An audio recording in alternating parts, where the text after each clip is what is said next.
Hey there guys, so this is going to be my video with my top books from April, May, the beginning of June, because I realised I haven't made one of these videos since March. So yeah, there's about maybe 7 or 8 books to go through, so I'm going to get through those as quickly as I can, and then if there's time at the end I will go through the books I'm currently reading. But you can always check those out on my Goodreads account. I think my username is Charliiey or Charlianne. I think it might be Charlianne. But I'll leave that in the description for you. So let's get started. So what I'm going to talk about in this video, for starting, I'm going to talk about the two supporting books. First of all, Quidditch Through the Ages. But this is the bog standard textbook from Hogwarts Library with a foreword by Albus Dumbledore. And it talks about what Quidditch is, where it came from, why we have the Golden Snitch, and basically some of the famous teams that play Quidditch, and I think it's really, really good, so I would recommend that to any Harry Potter fan. The next Harry Potter book I'm going to talk about is Fantastic Beasts and Where to Find Them, which you'll know if you're a Harry Potter fan that this is going to be a trilogy. The first film comes out at the end of this year, and then the rest come out in later years. This book is really good. This is supposed to be Harry's personal textbook. It's got like funny notes in them. So next to stuff like, let me find a funny one. Next to Hungarian Horntail, it says something. It says supposedly the most dangerous of all dragon breeds, and Harry's wrote above it, "You're not kidding." So it's got cute little funny notes like that. Harry, Ron and Hermione notes. So I think that's quite funny. It makes you laugh as you keep reading. It's a really good book. It tells you about all the different beasts that you'd find in the Wizarding World, so yeah, I would recommend that. About the films, it's Newt Scamander's adventures with these beasts, and it's set about 70 years before Harry Potter, so that's really good, and look forward to those films. The next Harry Potter book I read was Harry Potter and the Half-Blood Prince.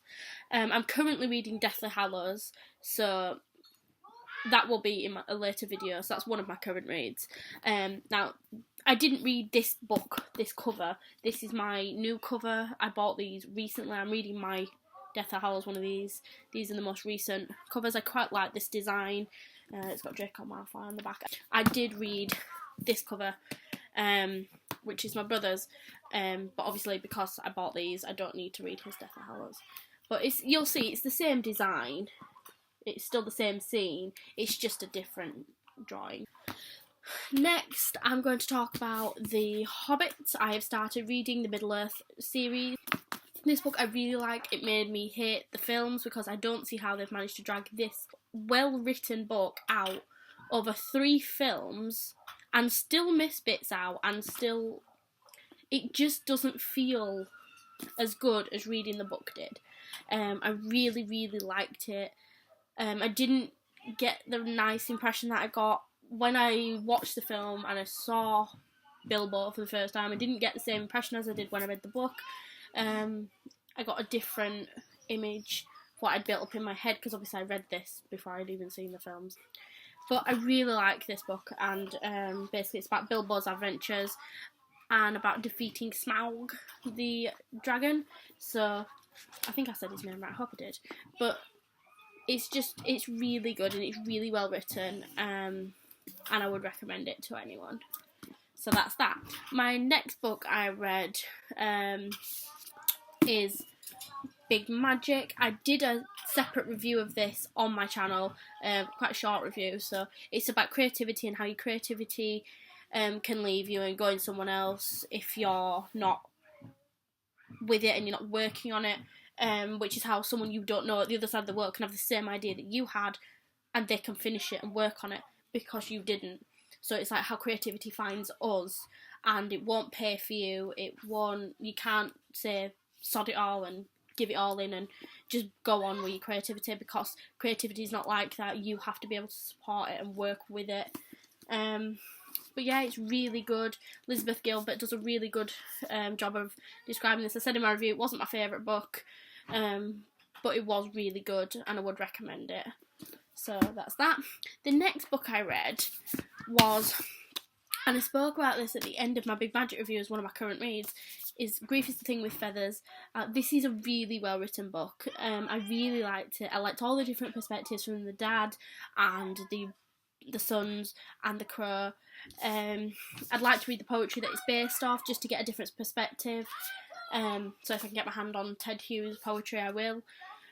But this is really good, and you can read it on its own or read the poetry as well, I suppose. And in previous reviews that I've watched, you can just read this as a standalone, and it's just really good.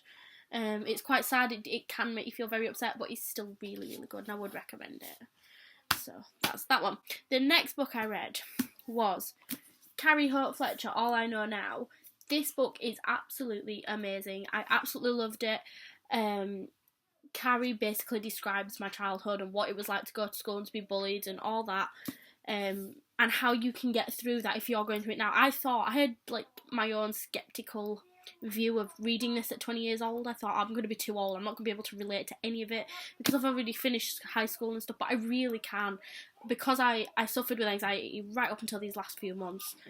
It's helped me quite a lot to see a bit more clearly, and to put my mind in perspective, and it's really well written. It covers all topics, no matter how old you are. You can read this as a fully grown adult and still relate to things and remember what it was like in your childhood when you went through these similar issues, because it doesn't just talk about being bullied per se.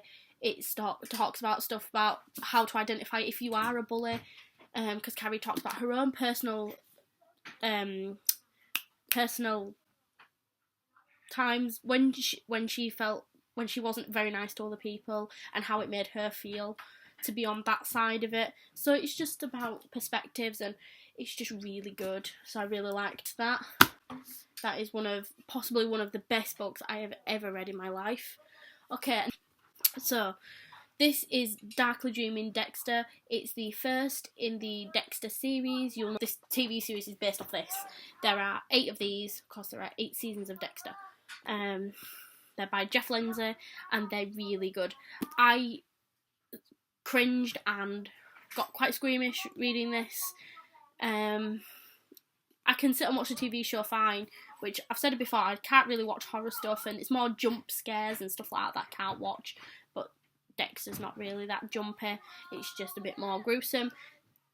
This book's really well written, it really keeps you interested, you can see all the details in your head. I would recommend reading this before you've watched the TV show, because once you've watched the TV show, when you're reading this, all you can see is the stuff from the... You can just see the TV show in your head, but if you read it before, you get your own different image. And now that I've started watching Dexter, I look at it and go, oh, that's a bit different to how I pictured it, but it's the same scenario. So this is really good, and obviously if you've seen season 1 of Dexter, you'll know what all the stuff that's in this book. The last book is Humans and A to Z. Now this book made me laugh so much. It's by Matt Haig. I'll move my hand so you can see his name. It's by Matt Haig, and it's written for aliens about humans and how we work, and it had me laughing all the way through it. It's so funny. The back of it even has me laughing. It says, do you A, know a human, B, love a human, C, have trouble dealing with humans? If you answered yes to any of the above, this book is for you. It had me laughing, and I really, really liked it. Just like a dictionary of different things. So like it's got stuff like adultery, advertising, alien, and next to alien it says you. So that's how you know it's written for aliens. It's really funny, and I would highly recommend it to anyone because it's just really good. Okay, so on to my current reads. I've already mentioned that I'm reading Deathly Hallows. The next book I'm reading obviously follows on from The Hobbit. I'm reading Lord of the Rings, The Fellowship of the Ring. All my books are going to follow. No. And then the final book I'm reading, and I know I've been reading this for a while, is I'm still reading Lizzie's Story. I'm halfway through this book. I got into a bit of a reading slump with it, and I put it down. I couldn't read anymore because I got a bit bored, but instead of taking my bookmark out and just putting it away, I left it in. I just put it down for a while and started reading other things. Like I picked up Deathly Hallows and Carrie's book and Dexter and The Hobbit, and I ended up reading 5 books at once because I had that one as well. and I got through The Hobbit and started reading Lord of the Rings, and then I got through Carrie's, and then I thought, I'm not going to pick up a 5th book. I'm going to get myself back down to 2, and then just read 2 at once, because reading 5, it was good, and I got all these different scenarios, and it was easy to handle. It was just, I felt it'd be nice just to go back down to 2 for a while, and then maybe build up again later. But so I finished Carrie's, I finished Dexter, and I'm down to 3 books now, and I'll get through them at my own pace. This will probably be the next book I finish, as I'm halfway through it and I'm not very far in those ones. And I've really got interested in this now. It's got a lot more interesting. I've come out of my reading slump with it. A lot more drama's gone on in it. It really is very dramatic. It's very sad. It covers some sensitive topics. But it is a brilliant book. So I get in reading slumps, but I tend not to let them bug me so much. Don't force yourself to read it, because then you'll just get a bit bored and you'll hate it. So just put it down for a while, start reading something else, or just stop reading for a while and then go back to it, is my advice for that. So that's all my books that I've read in the last few months, all my favourite ones. And those are my current reads. I'll update you on those at the end of June. If I haven't finished these books by the end of June, what I'll do is I'll make a video in July, at the end of July, with my top books of July and June, because then I'll have finished some books by then. So thank you so much for watching. If you enjoyed this video, please give it a like and subscribe to my channel if you want to see more of these reviews. If you want to see a review for any of the books I've mentioned, a proper review, then leave a comment down below and I'll go through that. I'll try and flick through some of them again, because they've gone over my head like Grief is Sing with Feathers and stuff, because I read them a while ago. Excuse me. I read them a while ago, so I'll have to flick through them again. But I'll go through any of those books. Yeah, and if you have any other video requests that you'd like to see that you haven't seen already, then you can leave a comment for that below as well. I'm aware I still need to do my bookshelf tour. I will get around to it, but what has happened is I've broken my mobile phone, so I don't have that anymore, which I was going to film it on that and then edit on my laptop. My laptop charger came, I do have a new one of those. But now, because I broke my phone, I yet can't do that. I might have to use my tablet, my iPad. So I'll get around to doing it at some point. I do really want to do it, because I have got a lot of books. Like, that is my bookshelf, and that bookshelf over there, that is mine too. So I do have a lot of books that I would like to go through and talk about, so I'll get round to that as soon as I can. But that's it for today. Thank you very much. Bye.